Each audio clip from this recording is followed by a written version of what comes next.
Hello दोस्तों, स्वागत है आपका हमारा online study channel the secret math पर। हमने पिछली क्लास में सारणी की विविध प्रश्नावली डन की थी और आज भी हम सारणी की विविध प्रश्नावली कर रहे थे। वो पार्ट 1 था जिसमें हमने लगभग आधे क्वेश्चन किए थे या शुरुआती ABCD क्वेश्चन किए थे और आज हम ABCD का आगे के क्वेश्चन करेंगे। आपको एक क्वेश्चन दिया गया है जिसमें आपको सारणी का मान बताना है। ऐसी बहुत सारी सारणी मिलेगी आपको जिसमें आपको सारणी का मान बताना पड़ेगा। पहले आप इसे सिंपल इसे गुणा करा लें ताकि और अच्छे से खुल जाएगी। उसके बाद इसमें आप संक्रिया लगाएंगे जिसमें भी आप जैसे भी आपके मन की होगी संक्रिया।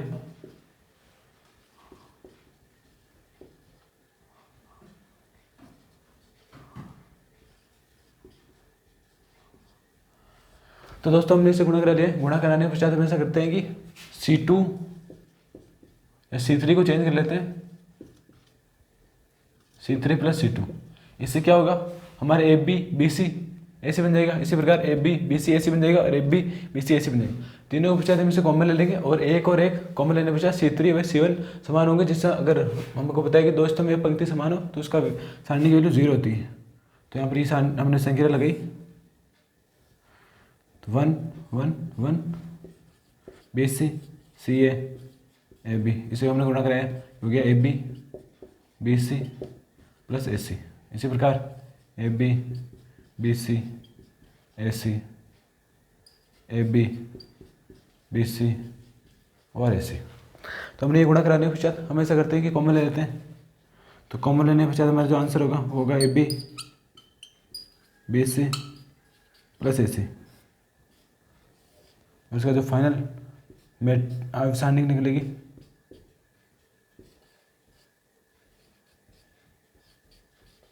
तो दोस्तों आप देख सकते हैं कि यहाँ पर C1 = C3। जब आपको पता है कि कोई दो पंक्ति या दो स्तंभ समान हो किसी भी सारणी के तो सारणी की वैल्यू क्या होगी, 0। यानी AB + BC + AC इंटू आप 0 करेंगे तो सारणी की वैल्यू क्या निकलेगी, 0। यानी हमने पाया कि किसी भी सारणी की दो पंक्ति या दो स्तंभ बराबर हो आपस में तो उसकी सारणी की वैल्यू 0 होगी। आप देख सकते हैं ये क्वेश्चन नंबर 6 आपके लिए आसान सा क्वेश्चन था। हमने छोटी सी संख्या लगाई कि C3 को C2 में जोड़कर C3 को चेंज किया, C3 में से ये AB BC AC कॉमन लिया। उसके बाद C1 और C3 को हमने समान पाया, समान पाने के पश्चात हमने 0 लिख दिया और ये क्वेश्चन हमारा आंसर हो।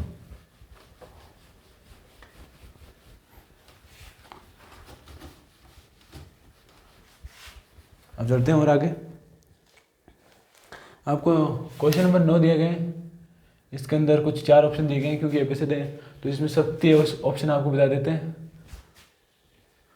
सत्य ऑप्शन इस प्रकार है कि F12 F12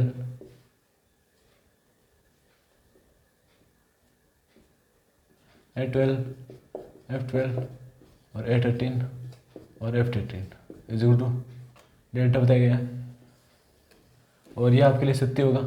सत्य कितना होगा ये आपके लिए किस प्रकार, आपको पता है कि प्रत्येक सारणी के उसके अवयव और उसके जो सेकंड है उनके अगर गुणा कराएंगे आप तो उनका जो गुणा होगा या उनको गुणा करने के पश्चात उनका जो योग होगा वह एक सारणी का मान होगा। तो ये हमारे लिए सत्य कथन है क्वेश्चन नंबर 9 में। ये बस इजी क्वेश्चन था। इसमें आपको ये बस याद होना चाहिए कि F12 F11 यानी प्रत्येक अवयव के और उसका सेकंड का गुणा कराने पर वैल्यू सारणी की वैल्यू आ जाएगी। तो अगला कराते हैं क्वेश्चन नंबर 10। इसमें भी आपको सारणी की वैल्यू बता दी।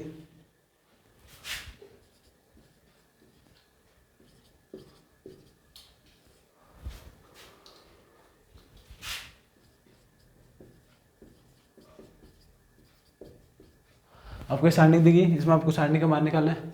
इसमें भी आप ऐसा करें कि R1 में R2 को चेंज करें ताकि हमारे XYZ बन जाए यहाँ पर ऊपर की तरफ और XYZ को कॉमन लेने पर हमारे 2 बन जाए। तो हम चेंज करते हैं कि R1 + R2 इसको चेंज करेंगे, हो जाएगा XYZ X + Y + Z X + Y + Z और X + Y + Z। ये हमारे R1 व R2 को चेंज करने पर ये आंसर है। इसी प्रकार हम Z X Y और 2 2 और 2। तो दोस्तों हम ऐसा करेंगे R1 से यहाँ पर लिख लेते हैं R1 से X + Y + Z व R3 से 2 कॉमन लेने पर तो दोस्तों हमने कॉमन ले लिया। कॉमन लेने के पश्चात हमारी जो सारणी आएगी वो कुछ इस प्रकार की होगी। हमारे दो भी कॉमन आ गया, X plus Y plus Z भी कॉमन आ गया। तो जो हमारी से नेक्स्ट सारणी होगी वो कुछ इस प्रकार की होगी। आपको ऊपर की तरफ भी एक एक होंगे, नीचे की तरफ भी एक एक होंगे, और बीच में होगा जेड एक्स वाई। तो हमने एक बार फिर पाया कि यहाँ पर R1 और R3 बराबर है। जब किसी भी सारणी को हमने पढ़ा है कि दो पंक्ति या दो स्तंभ बराबर होंगे तो सारणी की वैल्यू क्या होगी, 0 होगी। यानी 2x plus Y plus Z is equal to 0, और इसे 0 से गुणा कराने पर 0 आ जाएगा। कुल मिलाकर आप कैसे भी करें, पहले सारणी में संकीर्ण लगाए। संकीर्ण इस प्रकार के लगाए कि कुछ ना कुछ कॉमन बने आपकी सारणी में। अगर आप कॉमन बनता है तो कॉमन बनने के पश्चात आप सारणी को इतना छोटा कर लेगी, या तो उसका पता चलेगा कि इसमें दो पंक्ति या दो स्तंभ समान है, या उसका छोटी छोटी सारणी हो जाए ताकि उसका मान आसानी से निकाल पाए, आप विस्तार उसका अच्छे से कर पाए। तो ये था क्वेश्चन नंबर सेकंड, 10वां नंबर का क्वेश्चन।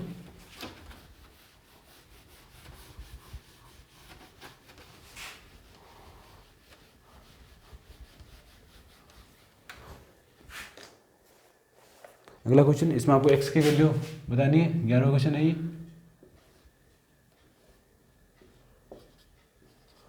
अभी तक हमने इसका सिर्फ सरल क्वेश्चन ही डन किए हैं।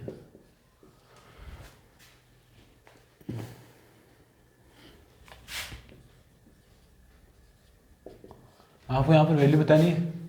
आप सिंपल वे में इस प्रकार की वैल्यू आप बता सकते हैं कि 1 2 3 4 5 6 7 8 9। तो यहाँ पर x की वैल्यू 5 होगी, लेकिन इस प्रकार नहीं करना, हमें इसको सरल करना है। तो प्रसार करेंगे R1 के सापेक्ष, सीधा प्रसार कर लेते हैं।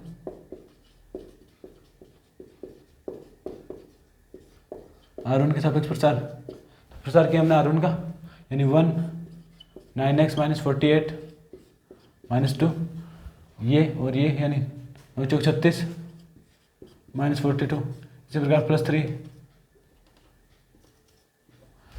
32 माइनस 7x इक्वल टू 0। ठीक है दोस्तों, हमने R1 के सापेक्ष प्रश्न किया। प्रश्न करने के पश्चात हम इसे और आगे गुणा भाग कराते हैं। हो जाएगा 9x माइनस 48, ये माइनस 2 इंटू माइनस का 6, इस प्रकार प्लस 3, इससे गुणा होगा 96 माइनस 21x। अब यहाँ पर आप ये करेगी, जो x की वैल्यू रखे वो इधर रखें और बाकियों को उधर ले जाएं। ये हो जाएगा 96 माइनस 48 प्लस 12। इसी प्रकार 21x माइनस का ये हो जाएगा 12x। आपकी ये 9x, और यहाँ पर बचेंगी 108 minus 48 is equal to 12x। ठीक है दोस्तों, तो यहाँ पर बचेगा 60 12x, तो x बराबर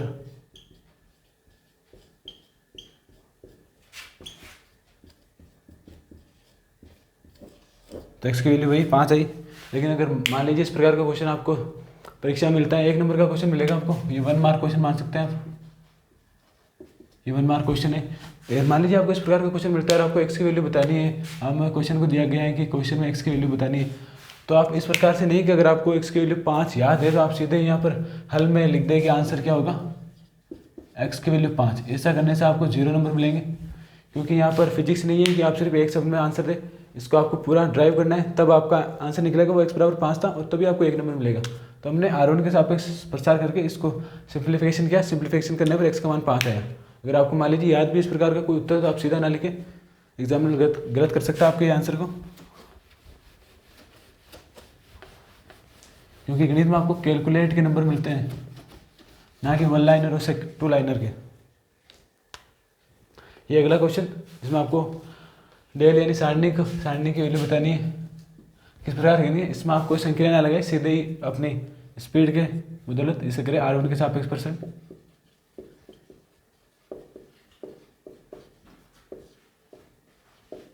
प्रसार किया हमने R1 के सापेक्ष, 1 लिखा, 9 × 27, 1 को 1 से गुणा किया 1, इस प्रकार -3 3 × 9 -3 × 9 9 1 का 9 माफ कीजिए, +9, इसी प्रकार 3 3 × 3 होगा, और 81 99 में 81 होते हैं, आपको पता है। ये हो जाएगा 26, ये हो जाएगा 0, ये हो जाएगा 9 इंटू माइनस का 78, सब गुणा करेंगे, ये हो जाएगा 26, 9 को आप 8 से गुणा करेंगे, 9 72 75 के दो 5 का 7 और 7 63 और 70 ये देंगे 702। जब आप इसे घटाएंगे तो आंसर आएगा आपके लिए 676। ये वैल्यू है आपके लिए 676। ये आपके लिए क्वेश्चन नंबर 12 की डेल ऑफ सारणी का मान है 676 माइनस का 676। डेल ऑफ सारणी की वैल्यू कोई भी हो सकती है, माइनस प्लस। इसमें सिंपल सा बस प्रसार करना था और कुछ नहीं था। आप इसे कॉम्प्लिकेटेड ना बनाएं। ये नहीं कि आप इजी क्वेश्चन को ही संकेला लगाकर मुश्किल बना दे, उसके बाद कहें कि सर हमारा तो आंसर नहीं आ रहा।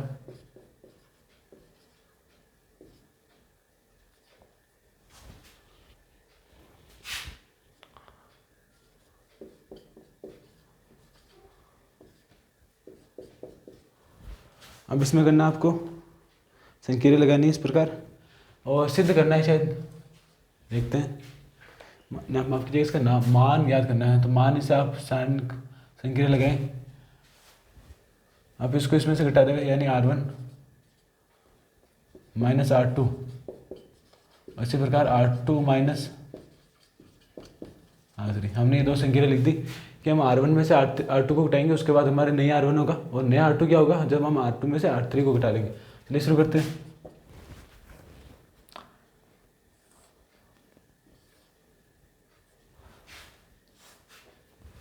तो आप इसको इसमें से घटाएंगे तो यहाँ पर 1 बचेगा, इसको इसमें से घटाएंगे माइनस का 1 बचेगा, और इसको इसमें से घटाएंगे 0।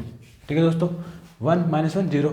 R1 हमारा नया R1 से बचा। R2 का नया होगा, क्या होगा, ये 0 हो जाएगा, ये 1 हो जाएगा और ये -1 हो जाएगा। ठीक है दोस्तों, और R3 इसी प्रकार रहेगा, यानी A B और 1 + C। आप क्या करें, इसको जोड़ दें, लेकिन आपको 0 तो एक ही मिलेगा। तो आप ऐसा करें, R1 के सापेक्ष प्रश्न कर दें यहाँ पर।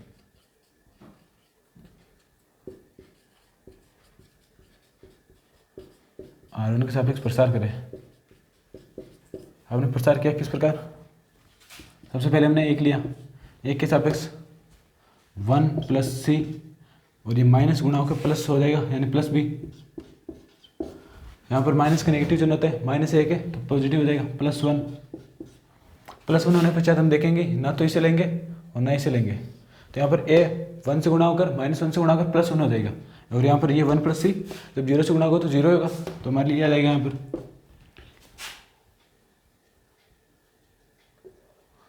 ये हमारे लिए था, और अब इसे गुणा करा लेते हैं। ये हो जाएगा 1 A B और C। ये आपके लिए आंसर है। इसे करने में बिल्कुल चंद मिनट लगे शायद। किस प्रकार, हमने पहले संकेत लगाए जिसमें हम मैक्सिमम 0 या 1 वैल्यू प्राप्त कर सके, जिससे हमारी कैलकुलेशन भी आसान हो और सारणी भी थोड़ी छोटी बने। तो हमने R1 में से R2 घटा लिया, और सेकंड जो सारणी लगाई, संकेत लगाई, उसमें R2 में से R3 को घटा लिया। दोनों पर हमने 1 1 0 पाया, 1 1 माइनस की वैल्यू और 1 1 पाया। तो हमने देखा कि दोनों में समान 0 है। तो आप R1 के सापेक्ष प्रश्न करें, R2 के सापेक्ष प्रश्न करें, कोई फर्क नहीं पड़ेगा। तो हमने R1 के सापेक्ष प्रश्न करके जो डेल्टा की वैल्यू प्राप्त की होती, या डेल सारणी की वैल्यू प्राप्त की, 1 + A + B + C। तो ये था हमारे 11th 12th क्वेश्चन का आंसर।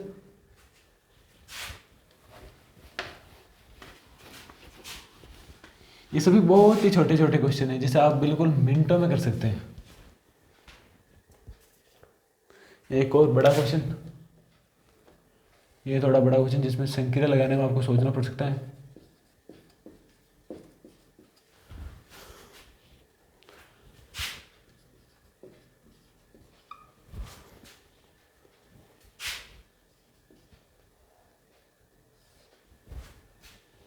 और ये है AB B² और -C², CA CB और BC। अब आपको सिद्ध करना है, प्रूव दैट। सिद्ध करने वाला क्वेश्चन है। अब आप देखिए, इसको आप सामान्य तौर पर आप देख सकते हैं क्या क्या कॉमन आ रहे हैं यहाँ पर। R1 में से A, R2 में से B और R3 में से C। तो आप कॉमन ले रहे हैं सबसे पहले। तो हम कॉमन ले रहे हैं R1 R2 R3 में से क्रमशः आपकी जगह C लिखना पड़ेगा, C1 C2 और C3, क्योंकि हम स्तंभ ले रहे हैं। में से क्रमशः ABC कॉमन लेने पर, ABC कॉमन लेने पर हमने C1 C2 C3 में से ABC कॉमन लेंगे। ABC किस प्रकार, यहाँ गया हमारा ABC कॉमन, उसके बाद जो संशोधित रूप है इसका वो क्या होगा, ABC, ये हो जाएगा AB, यहाँ पर C बचेगा, यहाँ पर हो जाएगा C। इसी प्रकार इसमें से C निकला तो AB। अब आप एक बार फिर देख सकते हैं कि R1 R2 और R3 में से क्रमशः एक बार फिर आप ABC कॉमन ले लेंगे, यानी R1 R2 R3 में से क्रमशः ABC कॉमन लेने पर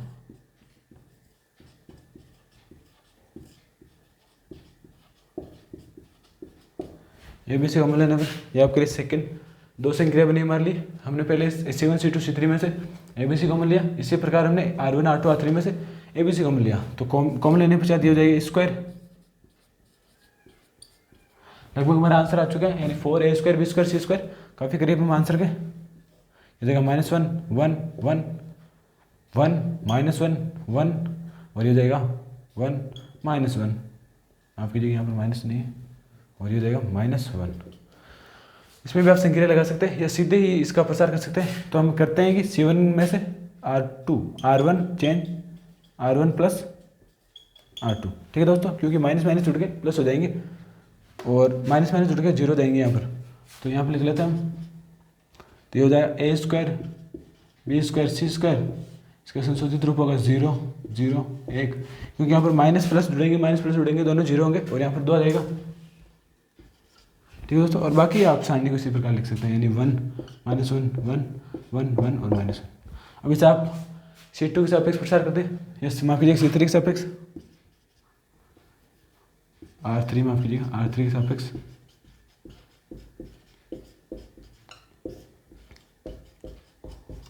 ठीक है दोस्तों। हम करेंगे R3 के सापेक्ष प्रसार, किस प्रकार, क्योंकि यहाँ पर A square B square C square में प्राप्त है, हमें सिर्फ 4 ज्ञात करना है, तो 4 किस प्रकार ज्ञात होगा, हमें पता है कि दोनों जीरो के सापेक्ष प्रश्न करने से कोई मतलब नहीं, क्योंकि यहाँ पर दोनों वैल्यू 0 हो जाएगी। तो 0 + 0, आप 2 पर फोकस करें। जब आपको एक को 1 से गुणा कराओगे 1 आएगा, माइनस चिन्ह आएगा बीच में, और माइनस ऑलरेडी 1 के पास भी है, तो 1 + 1 1 × 1 1 हो जाएगा। तो गुणा करने पर हमारा क्या आया, 4A square B square C square, आपके लिए आंसर, ये जो आपके लिए RHS है। किस प्रकार किया हमने, सबसे पहले हमने गणित का नियम है कि अगर आप कोई क्वेश्चन में कॉमन ले सके, जितना कॉमन ले सके उसमें से उतना कॉमन निकाल दी थी, यानी अगर आप जितना कॉमन लेते जाएंगे उस क्वेश्चन को उतना ही छोटा बनाते जाएंगे। अगर मान लीजिए कोई 100% लेवल का क्वेश्चन है, अगर आप उसमें से धीरे धीरे कॉमन लेंगे तो 50% लेवल का बन जाएगा। तो आप इसमें से कॉमन ले, हमने पहले ABC कॉमन लिया, उसके बाद एक बार फिर ABC कॉमन लेने से बिल्कुल एक इकाई जो सारणी होती है जिसमें सभी अवयव एक होते हैं, उसी प्रकार का अवयव बना, सारणी बना। उसके बाद हमने एक और सारणी लगाई, एक और संक्रिया लगाई, और संक्रिया लगाने से पश्चात 2 अवयव 0 हो गए, और उसी के सापेक्ष हम उसी R3 के सापेक्ष हमने यहाँ पर R1 के सापेक्ष प्रसार किया, और हमने अपना आंसर प्राप्त किया, यानी 4A square B square C square, ये आपके लिए RHS है।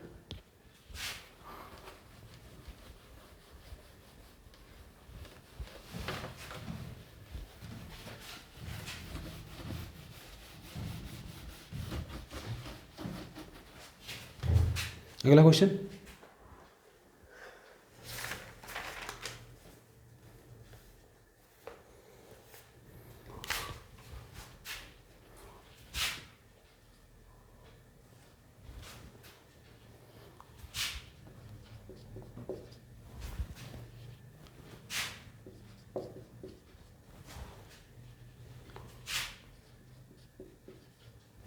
x+y, इसी प्रकार आपके लिए x z y, और आपके लिए जो नेक्स्ट पद है वो है y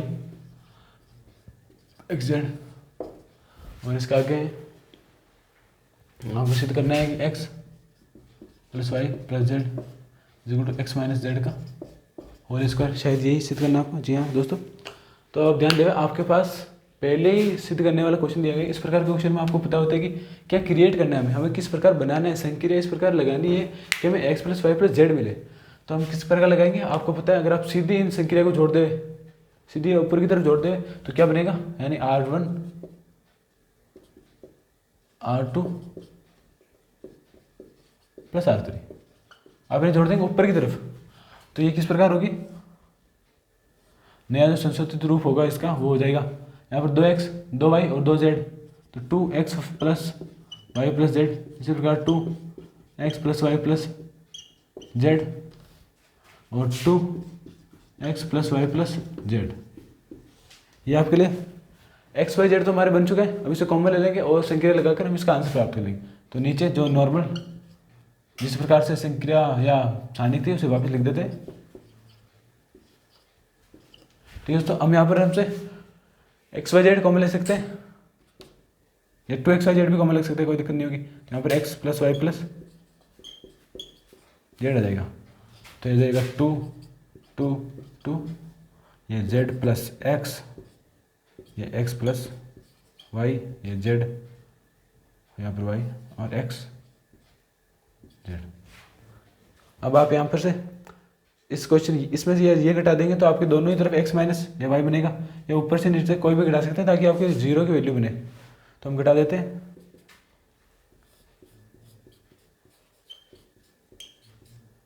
अब ये हमने संक्रिया नहीं लिखी, आप यहाँ पर R2 में से R3 को घटा दें। अब ये आप C3 में से घटा सकते हैं। आप ऐसे कीजिए C3 change C3 minus C2 कीजिए, और इसी प्रकार आप यहाँ पर इसमें से ये घटा सकते हैं।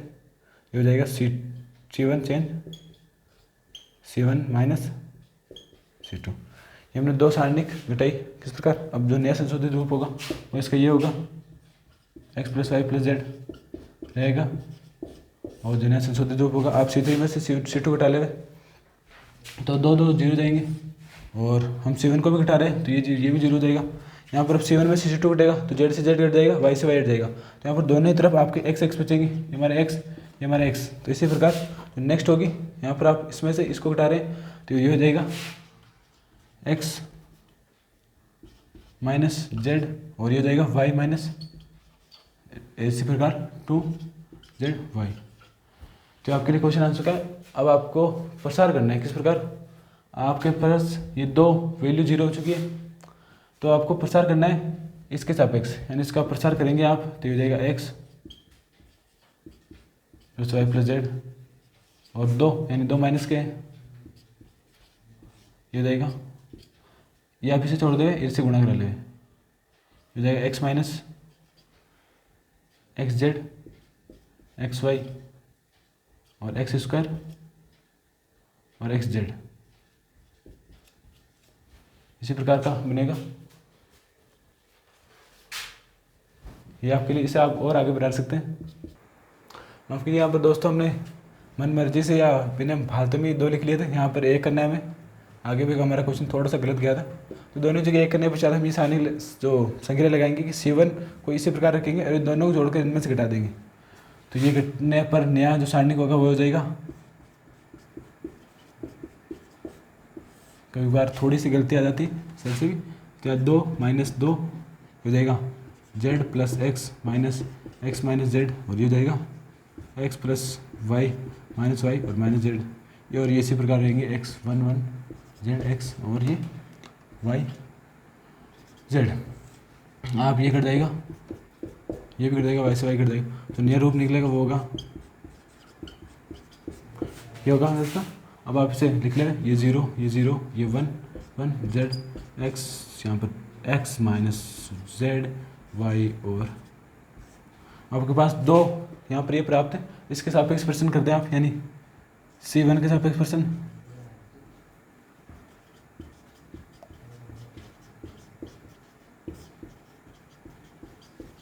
तो हमने किया C1 के सापेक्ष प्रश्न प्रसार जो भी, यानी x plus Y plus Z, ये हो जाएगा x जेड गुणा होगा किससे? x इससे गुणा होगा 1x माइनस जेड, ये हो जाएगा अंतिम आंसर, ये x माइनस जेड का होल स्क्वायर, जो आपके लिए RHS होगा। तो ये हो गया हमारा क्वेश्चन। एक बार फिर वापस हम आपको समझा देते किस प्रकार हुआ। सबसे पहले हमने संख्या लगाई, ऊपर की तरफ सभी को छोड़ दिया, एक्स वाई जेड बने, एक्स वाई जेड कॉमन लिया, यहाँ पर 2 1 1 बने थे। उसके बाद हमने संख्या लगाई कि C1 को यही रखा और C1 C2 व C3 को जोड़कर C1 में से घटा लिया, यहाँ पर 2 जगह हमारे जीरो प्राप्त हुआ। जीरो प्राप्त होने के पश्चात हमने यहाँ पर पाया कि एक संख्या है। जब आपको हमने बताया था कि जहाँ पर भी सर्वाधिक जीरो होंगे या सर्वाधिक शून्य होंगे वहाँ से आपको प्रश्न करना है, प्रसार करना है। तो हमने C1 के सापेक्ष प्रश्न प्रसार किया, जिसमें x माइनस जेड हमें पहले प्राप्त था, ये अवयव, और इसे x से गुणा कराने पर x और माइनस जेड। तो ये हो गया हमारा क्वेश्चन 18। तो दोस्तों अगर आपको हमारी वीडियो अच्छी लगी तो वीडियो को लाइक करें, शेयर करें और कमेंट करके बताएं कि हम किस प्रकार पढ़ा रहे हैं। हमने चौथी प्रश्नावली यहाँ खत्म कर ली और अगला जो टॉपिक होगा हमारा वो व्युत्क्रम अवयव हो गया, इनवर्स प्रश्नावली होगी, जो हम अगली क्लास में पढ़ेंगे।